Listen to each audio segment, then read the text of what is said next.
Booda jaalala maalidha dhama fuulli isaa maal akka fakkaatu hin beektanii biyya kam akka jiraatu fuudheeraa moo fuunee isaa hin beektanii waan garagaraatu jira jechaadha. San booda bakka wal jaalannee walii falaxamnaa walii qurxamnaa maalidhaan akkas akkasii si cabee si falaxame si qurxa waan garagaraatu teessanii homaa isaa kan hin beekne gargaaruun isa biraati sinittan namni tokko rakkadhe akkas akkasii siniin jedhe bakka amma humna keessanii gargaaruun mirga qabdu.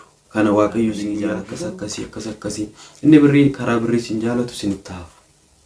Gaafa birrii sinirraa of harkaa hin qabne koodi sin dhiisee deemaa jechaadha. Fuula isaan beektan maal akka ta'e eessa akka ta'e maal akka qabu amma fakkeenya isin suuruma isaa argitan malee suura isaati immoo suura isaa miti. Inni dulloomaadha moo dargaggeessa baay'ee na ajaa'ibu jechaadha. Suurallee qullaa kaanii kan itti argannee jiru amma kanatti jechaadha.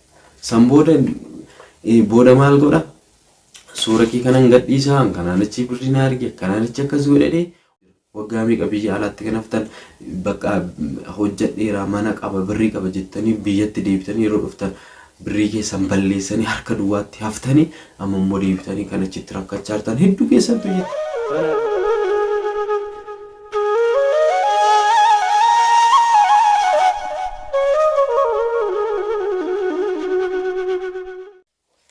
Magabaa kan ilmaa kana fura gulgulu waaqayyo tokko kabajamtoota maatii waaqayyo ijoolleen haadha keenya qulqulleetti dubroo maariyaam hundumti keessan lafaaf bakka jirtanitti nageenya waaqayyo isiniif haa baay'atu akkam nagaa jirtu fayyaa keessanii ani nagaa kootu waaqayyo haa galatu egaan kun Sanbii tiiviidha. Sanbiin tiivii sagantaalee afuraa garagaraa isiniif dhiyeessa warri duraan jirtan akkam turtan warri haaraa dhuftan immoo baga nagaan dhuftan jechuun baga gara yuutuubii kanaatti dhuftanii subscribe like gochuun barnoota argattan immoo hiriyoonni keessan akka argataniif sheer akka gootan maqaa waaqayyootiin isin gaafanna jechaadha. Egaan hundumti keessan iyyuu akka subscribe gootan maqaa waaqayyootiin isin gaafanna. Maatii waaqayyoo egaan warroonni subscribe goone jalqaba gara YouTube seenuudhaan haala kanaan as jalatti Sanbii tiivii jettanii barreessitu jechaadha. Sanbiitu yoo jettan jalqaba irratti isinii dhufa Sanbiitu sanbata timirti beetee jedhanii tuqtu. San booda loogoon isaa isa kanadha jechaadha. Loogoon isaa kan argaa jirtu bakka itti naanna'aa jiru kanadha jechaadha. Isa tokkona san booda haala kanaan dhufa yoo subscribe gootaniitu ta'e subscribe inni dhunni diimaan kun jechaadha gurraacha isinii dhufa. Hingoonni yoo ta'e immoo haala kanaan diimaa kanaan isiniif dhufa jechaadha. San booda subscribe gootu jechaadha. Fuulduratti kunoo mallattoon asitti dhufti kun ni jirti mallattoon bilbilaa kun ishee tuqxanii as akkuma argitan kana ol isa dhu kanarra kaawwattu jechaadha. Kana malee hundumti keessan iyyuu warroon duraan turtan haaraanis illee viidiyoo kana yeroo laaltan laayikii tuquun akka jalqabdan maqaa waaqayyootiin isin gaafan. Yoo isin laayikii tuqxan hamma nama bira ga'uusaa baay'ee ta'a waan ta'eef jechaadha. Nama bira akka sirriitti ga'u yoo barbaadan namni hunda akka baratu yoo barbaadan laayikii osoo hin tuqiin akka biraan dabarre maqaa waaqayyootiin. Egaan kutaa lammaffaadha kuni kutaa tokkoffaasaa yeroo darbe ilaallee turre kutaa tokkoffaa keessatti akkuma mata duree irraa argitan ka dhaamsa keessattuu shamarraniif warroota biyya alaa jiraataniif isaaniif jechaadha keessattuu shamarran ilaallata sirriitti warroonni dhiiraas illee barnoota hedduu irraa argattu. Innis maalla asirratti gaa kutaa tokkoffaa irratti of eeggannoo akkam akka goonu biyya keenya amantaa keenya bakka warroon arrabsiisnu ni jira. Asirratti garuu waan tokko kanaaf hubattan barbaada. Mee komentii kana dubbisa. Egaan maatii waaqayyoo komentii kana irratti karaa yuutuubiitti kanaaf barreeffame akka tasaan arge namoonni tokko tokko yeroo komentii kennitanis adaraa of eegaa anan jedhe kanadha bakka of eeggadhaa nan jedhe. Zim jettanii nama hunda akka ofiitti ilaalina ani eenyu jira dubbadhaa namatti zim jettanii namoonni afaan hin taane namatti dubbattan bakka sammuun keessan maal akka yaadu seeraan hubadhaa. Sammuun keessan kana bakka addabatti bichaan fayyadamin adaraa waaqan sin jedha. Cal jettanii waan isinitti dhufe hin barreessina. Nama tokkoof miti nuti kan barreessine nama lamaaf miti kan barreessine aanaan dubbadhu jechaadhaan akkuma gaariin jiru yaraan jira. abbaan kana dubbate abbaan kana naa barreesse akka yaadutti kana nani jedhe sun kan raawwatudha. Sababni isaas maaltu isa dhibeetire ishii jedhee hin fudhatu. Mee amma daba yaadu maaf barumsa darbe sun irraa ishii. Bakka naannoo koomentii hedduutu jira isa keessaa tokko koomentii takkitti gaarii keessa yartuu hin dhabamu akkuma jedhamu. Abbaan koomentii suni viidiyoo kana laalta yoo ta'e dhiifama naa godhi. Jireenya kee jireenya dabaan godhi. Bisa mirga dhufe bitaan laaliin. Kallattiidhaan isa sitti dhufe kana bakka dabsite ilaaliin. Dhugaan siin jedha. Jireenya akkasitti hin jiru. Maaliif naan jedhan laata ishii jedhi fudhadhu. Isa siif galee warra hiriyoota keetiif gahi malee caal jettee akkas hin jedhin. Bakka dubbiidhaaf hin jarjarin. Osoo viidiyoo sin fixiin koomentiin barreessinaame hundumti keessaniif viidiyoo erga dhaggeeffattanii barnoota irraa barattanii booda jalqaba isaa bichaa laaltanii koomentiin barreessinaa gidduu irratti waan biraa yoo jedheewu dhuma irratti waan biraa yoo jedheewu naatti beektu. Kanaaf viidiyoo fixaatii jalqaba akkuma seentanii laayikii godhaa bakka. San booda koomentii kennaa yaada kennuudha miti yaada waan irraa hubattanidha kan kennamu. Kanaaf akkasitti deema. Namoonni tokko cal jedhaniituma waan afaan isaaniitti dhufe kan barreessan jiru waan ta'eef. Kanaaf namoonni akkana sirma eessa waan akkana gaarii miti waan ta'eef yoo dhiisne wayii jechaadha. Egaan guyyaa irraa kan nuti ilaallu kutaa lammaffaa isaatii shamarran biyya alaa jiran keessattuu Ardeeshiyaa Arabaa keessatti jechaadha warroota argamtan isaaniif jaalala wal bira qabne ilaalla jechaadha. Egaan maatii Waaqayyoo hundumti keessaniyyuu kan yeroon dubbadhu yeroo tokko namni dubbachuu isaa malee duuba isaa kan hin beekne ni jira. Kana malee isin hamaa hojjechaa ooltuu isin cubbamtoota ani immoo qulqulluudha ani immoo gaarummaa qofaan hojjechaa oola jechuu kan taane kanaaf hubattan. Ani homaa kan hin beekne fuuldura keessan kanan baheyyuu waan manatti mul'ate dubbachuuf malee sin gorsuuf sin barsiisuuf miti yeroo baay'ee nan dubbadha. Kanaaf ani beekumsas muuxannoos ogummaas hin qabu. Wanti hundumtuu karaa koo kan ta'e wanta kan jiru hundayyuu kan qindeesse kan mijeesse kan isinitti dubbachaa jiru Waaqayyoo fi Waaqayyo duwwaadha. Ani yaaduma fuuldura keessanitti bahe ani meeshaadha. Aniif isin tokkuma jechaadha. Haa ta'uti ani amma keessaniyyuu kanan beeku miti jechaadha. Kanaaf asirratti kan nuti hubachuu qabnu jaalalaa fi shamarran biyya ala jiran kan ilaalla jechaadha. As jalatti jalqaba kan nuti ilaallu wantoota lama tokko jaalalli maal akka ta'e ni ilaalla jechaadha. Lammaffaan immoo maaliif akka biyya alaa deeman isaan kana lamaan erga bira qabneen booda wantoota jiru irratti dubbanna jechaadha. Egaa jalqaba jaalala jechuun jaalalli bakka garagaraatti ni qoodama jechaadha. Jaalalli biyyaa ni jira, jaalalli amantaa ni jira, jaalalli hiriyyummaa ni jira, jaalalli maatii ni jira. Jaalalli gosa baay'ee jaalalli immoo hiriyyummaa yookaan jaalalli dubaraa fi dhiira gidduu ni jira jechaadha. Jaalalli gosa adda addaatiin ni ramadama jechaadha. Egaa jaalala biyyaa ni jedhamu namni tokko biyya isaa jaalachuu biyya isaatiif of kennu biyya isaatiif yeroo hunda waa'ee biyya isaa kan dhiphatu biyya isaatiif kan kadhatu biyya isaatiif yeroo hunda kan waa'ee bakka bu'aa biyya isaatiif kan oolchu anannatti hafu biyyi koo argattu jedhee kan biyya isaatiif yeroo hunda yaadu waa'ee gaarummaa biyya isaa kan haasa'u hundumtuu jaalala biyyaati jedhama.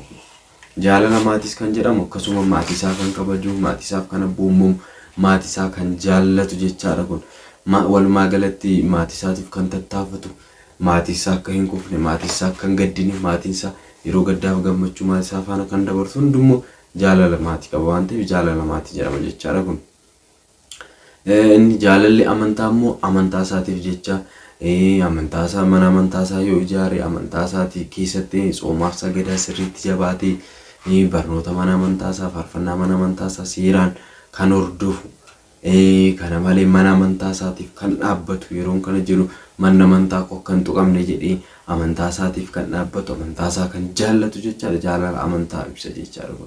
Yeroo hunda waa'ee amantaa isaatiif kan quuqamu hirriba kan hin qabne jechaadha. Waa'ee yeroo hunda waa'ee mana amantaa kan isa dhiphisu jechaadha. Kun jaalala amantaati jedhama. Kun amantaa isaa jaallata. Jaalalli hiriyyummaa immoo akkuma ergaa Yohaannis irratti barraa'ee jiru atiidha. Obboleessa keenya akka jaalachuu qabnu jedha jechaadha. Hiriyaa jechaan jaalala hiriyaati. Hiriyaa amma shamarran hiriyaa walii qabtaatu akkuma dhiironnis hiriyaa isaanii amma fakkeenya shamarran hiriyaa walitti amma fakkeenyaaf dhiirris ta'anii shamarran icciitii ofiillee walumatti himanna jechaadha. Amma walitti himannu maatii keenyatti illee himannu waan wal jaalannuuf waan wal kabajnuuf waan wal amannuuf jechaadha.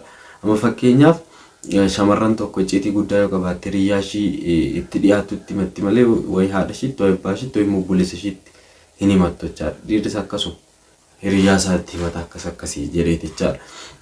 Kana jechaan yoo cabni isaa cabasaa ta'e dhibeen isaa gammachuu isaa gadda ishee akkasitti yoo walii ta'e wal kabaju yoo wal jaalatu ta'e kun gaamaalla jaalala hiriyyummaati jechaadha.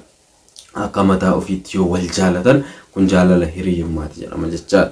Kanaaf jaalalli gosa kanaan jechaadha. Inni kan biraa immoo jaalalli saala lamaan gidduutti taasifamu jechaadha. Dhiiraa fi dubartii gidduutti kan taasifamus jaalala jedhama jechaadha. Innis gosoota jaalalaa keessaa tokko. Inni immoo dubartiin tokko akkuma Addaamii fi Hewaan jalqabumaa kaasanii Waaqayyo egaa Addaamiin erga uumeen booda namni tokko kophaa jiraachuu hin danda'u. Kanaafuu gargaartuun uumnaaf jedhee Waaqayyo Hewaaniin uume jechaadha. Hewaaniinis Addaamis immoo Hewaaniin argateef ni fudhate jechaadha. Isheedhaanis ni gammadee ni jajjabaate akkuma jedhu. Kana malees immoo Yisaaqis haati isaa erga duuteen booda Saaraan erga duuteen booda Abrahaam immoo haadha manaa isaaf kan taatu ni fuusise jechaadha. Yeroo kanas Yisaaq haadha manaa isaatiin akka gammade yookaan immoo akka jajjabaate ni ibsa jechaadha. Kanaaf akka wangeelli jedhuttis namni tokko yoo kophaa isaa kufe eenyutu isa kaasaa jedha. Kophaa isaa yoo kufe hin ka'u. Garuu yoo nama isa gargaaru qabaate immoo bakka kufe suni ni ka'aa jedha. Kanaafiyyuu namni tokko yoo kufe isa tokkotu kaasa, inni tokko yoo kufe isa tokko kaasa. Kanaaf jaalalli saala gidduutti dhiiraa fi dubaraan taa'ee jechaadha. Kanaaf akkas ta'ee jechaadha. Kanaaf kunis jaalala keessaa isa tokkodha jechaadha. Kanaaf inni gara biraa immoo kan nuti ilaallu asirratti maaliif akka biyyaa bahanii amma fakkeenyaaf namni tokko kan biyya isaa dhiisee bahu of jijjiiree maatii isaa jijjiiruuf jechaadha. Kanaafiyyuu asumaan wal qabsiisnee kaayyoo keenya yookaan immoo barnoonni keenya guyyaa har'aa maalidha? Akkanumarraa wal qabsiisneeti kan nuti ilaallu innis maalidha? Amma jaalalaa fi shamarran biyya alaa jiran fakkeenyaaf keessattuu irra caalaa ilaala. Yeroo hunda biyya arabaa maaliif jedhu shamarran biyya arabaa maaliif jedhu warroonni jettan irra caalaa hojiin kun kan baay'atu achitti dhugaa dubbachuuf jecha waan achitti baay'atuuf irraa akka of eegdaniifan yeroo hunda kanan dubbadhu jechaadha. Egaa yeroo hunda kanan dubbadhu waan irraa of eegdaniif achitti waan baay'atuuf waan dhageenyu waan arginu waan hedduu waan ta'eef jechaadha. Kanaaf akka irraa of eegdaniif warroonni immoo akkas yeroo jennu isin dhukkubu immoo hojiin keessan kana ta'uu waan danda'uuf warroonni kaan haa baratanii irraa hubatanii of haa eeganii afaan keessan qabaa jechaadha. Warroonni barnoonni akkana isin quuqu akkasitti sirraasu dhiisa ilaalinaa viidiyoo kana. Hojiin keessan kana waan ta'eef jechaadha. Garuu obboloonni koo afuuraa hundumti keessan warroonni na hubattan warroonni na jaalattan warroonni na kabajjan immoo barnoota nan isiniin jedhu kana ishii jedhaa fudhadha akka fudhattanis abdiin qaba waan ta'eef. Sababbiin isaa ani isinin beeku nan beektani. Anaan halkanii guyyaa iyyuu isinis irraa akka barattaniif akka nama taataniif akka eenyummaa keessan bartaniif akka bakkeetti kuftanii akka hin hafneef namoota hedduu waan argiif jechaadha. Kanaaf walumaa galatti maal jechuun barbaade egaa akkuma jaalalaa fi shamarran kana wal bira qabnee ilaalla. Amma biyya alaa arga deemnee wantoonni hedduun ni jira bakka akka biyya keessaa miti intarneetiin firiidha.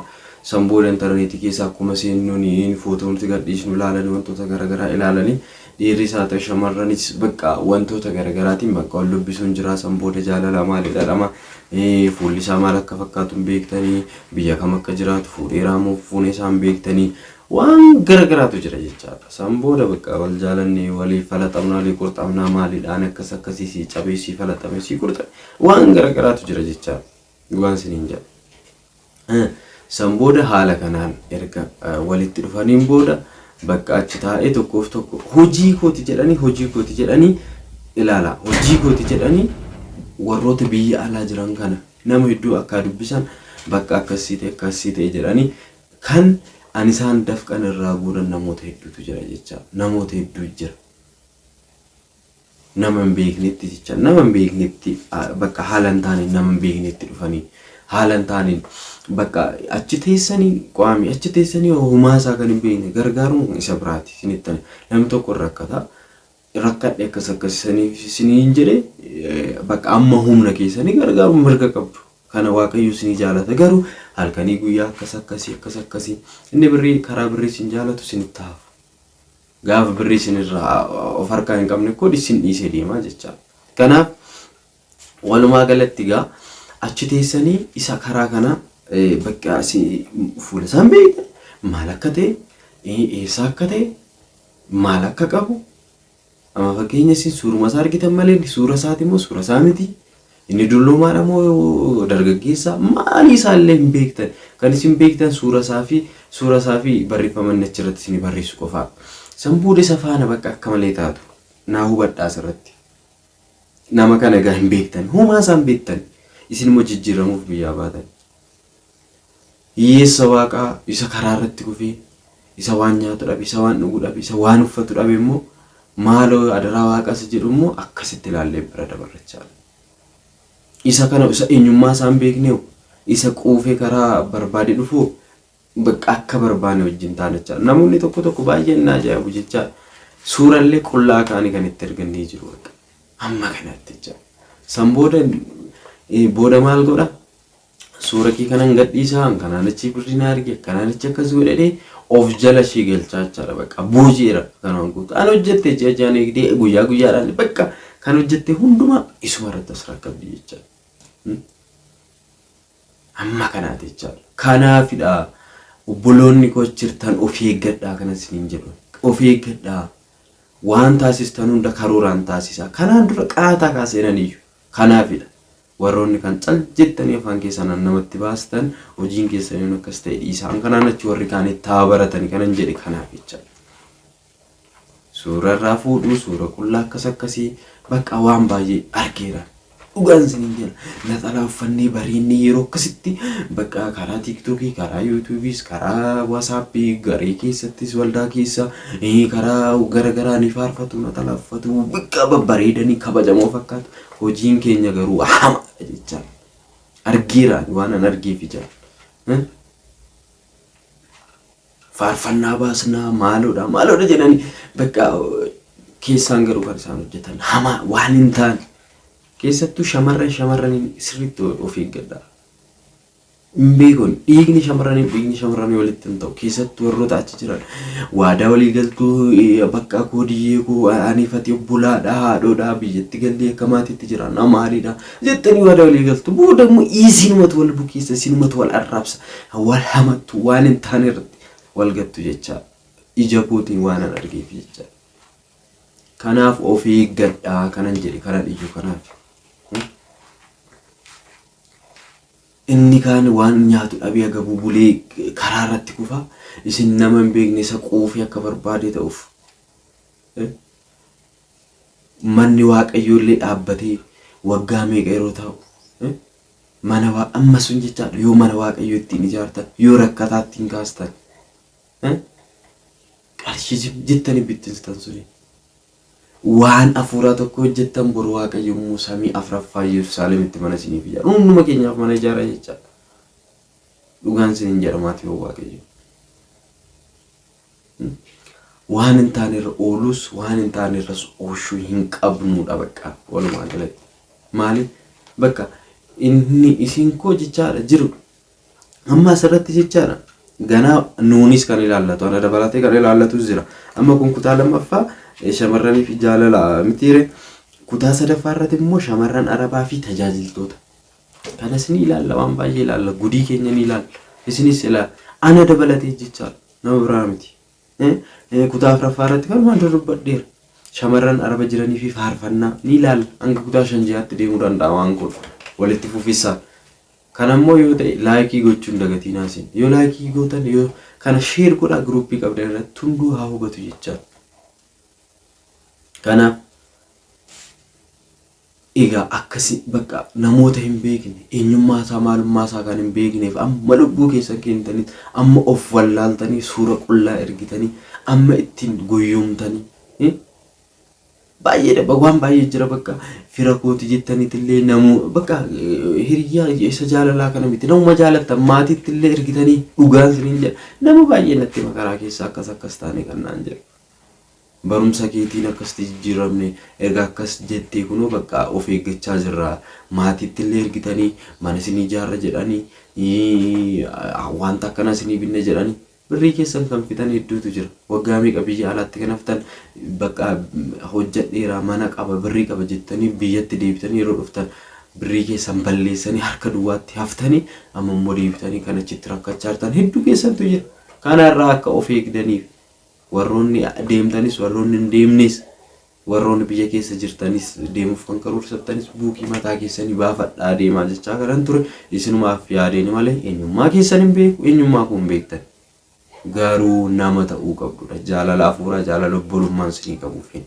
Kanaaf maatii Kiristoos of eeggachuu qabdu nama hin beekne faana hin fiigina namoota halkanii guyyaa waan hin taane isin gaafatan bakka waan suuruma keessan suuruman taanetti ergina bakka suura yeroodhaan annataraadhaan kaatan isa ergaa fi viidiyoo kana viidiyoo keessan bakka viidiyoo faa yeroo shaaworii galanii viidiyoo isaanii erguu waan garagaraatu jira.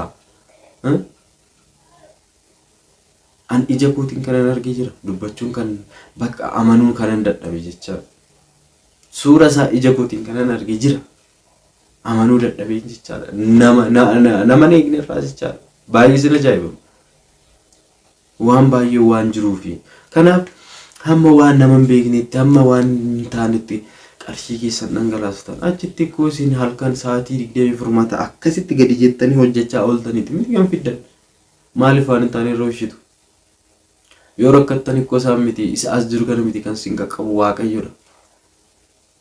Garboota isaa warra kufan rakkattoota isaa yoo kaastan yoo kaasne mana amantaa yoo ijaarre obboloonni kan walumaa galatti jecha obboloonni koo hafuuraa sirriitti bakka amantaa keessan jaalattan kan nama kabajjan kan hojii gaarii hojjettan kan mana Waaqayyoo ijaartan nama hedduu keessan beeka Waaqayyoo ulfina kabaja isiniif haa kennu kun ol ka'ee isin eebbisaanillee eebban beeku Waaqayyoo bakka jirtanitti nagaan jaalalaan sinaa eegu. Obboloota koo hundumti keessa warroonni hordoftan jechaadha hundumti keessa amala akkanaa akka hin qabne beeka garuu tarii warroonni qaban as keessa jiraachuu danda'u isa jedhuun kana malee immoo gara fuulduraa tarii isin mudata jedheen dubbadhe malee isin akkasidha jechuu koo miti isin warroota Waaqayyo isin eebbise mana Waaqayyoo kan ijaartanidha. Kanaaf isin kabajamaa ulfaadha Dubroon Maariyaam sinaa eebbistu gola keessan siniif haa guuttu. Rakkinni namaa rakkina keessan kan ta'e rakkinni mana amantaa rakkina keessan kan ta'e mana amantaa kufe kan kaastan isa dheebote dheebuu kan baastan isa beela kan beela baastan hedduun keessan jirtu Waaqayyo kabaja irratti kabaja ulfina irratti ulfina isiniif haa kennu. Kabajamtoota obboloota keenya isin shaamadha isiniin jedheera shaamaa ilaalaa shaamaa ibiddatti qabsiisnaa ni baqaa ni gubatanuuf garuu ifa kenna isin akkasidha jecha biyya sun teessanii achi rakkachaa dhiphachaa dhiigatu fa'aa hojjettanii maatii keessan mana amantaa keessan namoota garagaraa kan gargaaraa jirtan jirtu waan ta'eef kabaja qabdu ulfina argadhaa isiniin jedha. Garuu warri immoo kanarraan adda hojjettan immoo sin jaalannaa gara isa sirriitti deebi'a mana Waaqayyoo ijaara nama isa kufe kaasaa isa rakkate rakkina isaatti hin gammadina gadda isaatti hin kolfina wajjin gaddaa wajjin dhiphadhaa wajjin rakkadhaa. Maaliif Waaqayyo yoo akkas ta'e malee nun jaalatu jecha hojii Waaqayyo hojjete akkasidha isa gaddifaan Waaqayyo ko Alaazaar yeroo du'etti ko imimmaan isaa buusee nu wajjin gadde keessattuu dubartiin tokko mucaa tokko qofaa qabdi ture. Abbaan manaa ishee jalaa du'e mucaa tokko qofaa qabdi, mucaa ishees jalaa du'e. Ujitte akka malee boosiin dubartiin kun ilaala mucaa ishee jalaa du'e. Akka malee maraatti namoonni naannoo suniyyuu imimmaan ishee kana gadda ishee kana argee akka malee faana bu'aa yeroo awwaaluuf deeman. Hunda kan danda'u gooftaan keenya Yesuus Kiristoos biyya lafaa kana deemee yeroo barsiisaa turetti gaa karaa isheen boosisuun gara awwaalaatti yeroo deeman karaa suniin dhufe jechaadha kaayyoo qaba. Yeroo kana gadda dubartii kanaa ni arge, imimmaan ishee arge, lapheen ishee akka malee yeroo cabu kana ni arge jechaadha. Yeroo kana anchi seeta talqi ishee jedhe yaa dubartittiin nannaa hin bohiin jedhe. Yeroo kana yaa mucaasa gobazii yaa mucaasa jabaa kana ol ka'i jedhe mucaa ishee sun kaaseef jechaadha. Ilaala gaarummaa Waaqayyoo. Waaqayyo gaa warra gadde faana gadde warra boyi faana boyi bakka gammachuuttis immoo yeroo dhiphatan dhiphina isaanii sun gammachuutti kan jijjiire wangeela Yohaannis boqonnaa 2tti karaa dubroo Maariyaamaadha keenya mana doogmaasittis waan ta'e si hundanii beeku. Kanaaf isa boyi faana bohuu isa gadde faana gadduu qabna malee waan hin taane irratti of oolchuu hin qabnu jechaadha. Nama hin beeknetti qarshii keenya dhangalaasuun mana Waaqayyoo yoo ijaarre gaariidha. Kanaan dura egaa mana amantaa dubroo Maariyaam biyya Qusqaa miidhaa irratti akkuma argine obboloonni koo iddin hirmaattanii soolaariin bitame waan garagara namatti tola. Ergasiiti immoo manni amantaa lama maaloo jedhani tokko waggaa 9 erga ijaarame jechaadha. Ijaarame waggaa 9 erga jalqabame hin dhumne hangaarraatti jechaadha. Tokkos immoo dhumuu gahee balbalaa fi maskootii qofa kanaaf keessa ishee xiqqoo gara fuumuu bicha kanaafis jira. Inni mana amantaa keenya isallee maaloo bulees mucaa keenya maaloo nu gargaarsiisi jedhani kan abboonni gargara anatti himu jechaadha. Amma sun hojii afuuraa kanatti yoo bobbaane malee yoo mana isaa ijaarre malee waan hin taane irratti qarshii keenya dhangalaasuun qabu maatii Waaqayyoo. Adaraan isiniin jedha waan isin jaaladhuuf waan hundumti keenya bakka hin taanetti kufuu hin qabnu jedhee waan yaaduuf malee hammeenya yaaduu barbaadin miti. Yoon balleesse kan obboleessa keessanii obboleessa ko akkas gooteetta kana balleessite jedha hamaan dubbatiina. Yoo isinitti tole immoo barumsa kana fudhadhaa, sheer godhaa, obboloota keessaniif dabarsaa, ittiin hubadhaa, ittiin baradhaa. Kutaatti aanutti immoo gaa tajaajiltootaa fi shamarran biyya alaa jiran wajjin laallaa. Har'aaf kan nu barsiise kan nu gorse waaqni abboota keenya kan isaa kan kabajameef kan ulfaate nuuf haa ta'u. Egaan yoon balleesse dhiifama isiniin jedheera. Nagaa ta'a, sheer gochuun dagatiina. Kana malee viidiyoo kana kan laaltan hundumti keessan laayik ishee jettu osoo hin bayina. Viidiyoo sadeen gaddaa laayikii 1000 barbaadadhe namni 1000 ol laaltanii garuu laayikiin 1000 miti 600 yoo seenne. Kanaafiyyuu hundumti keessan harka keessaniin cabu laayikii tuqa. Laayikii ishee jettu osoo hin bayina isiniin jedha. Warroonni subscribe goone subscribe godhaa. Nagaa ta'a Waaqayyo biyya keenya Itoophiyaan nuuf haa eegu. Ijoollota Itoophiyaa biyya garagaraa jiru nageenyaan jaalalaan gara biyyaatti nuuf haa deebisu. Galatoomaa ulfaadhaa. Dubroon Maariyaam sinfaanaa taatu. Nageenyi Waaqayyoo ammas irra deemin bakka jirtanitti isiniif haa baay'atu. Galanni Waaqayyoof.